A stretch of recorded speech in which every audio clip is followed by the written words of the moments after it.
Osoo jaallattu haadha isheetiif jettee gargar baate. Shoo isa baashee sumaaf jecha bakkuma deemtee Lakkiisi.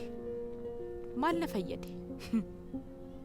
Enuma arga ishiin deemtee booda qophaa isaa firaashicharra ciisee yeroo inni na tuqu dhiisu dhugaan si jedha nama raache. Mucaa ishii dhalatu jaarsa ishiidhaaf jedhee xiyyiisi dhuguuf ka'ee irraanfatte.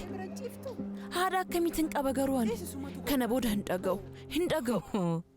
Isin immoo akkasin yaaddan waan salphaa seetanii guyyaa tokko akkanumatti osumaan gaggaragalu halkan walakkaa ta'e. Innis dudda isaatiin ciisee sirriitti rafaa ture. Sana booda suuta jedhee deemeetan kara isaatti dhiyaadhe. Booda uffata uffatee jiru saaqadheen seenee rafe.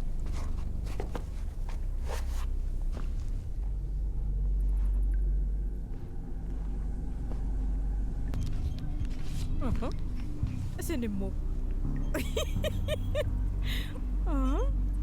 sana booda ammaa maalan sinitti himaa? Dookosi waliin naafa godhu jetteen ka. Inni yooma akka salphaatti.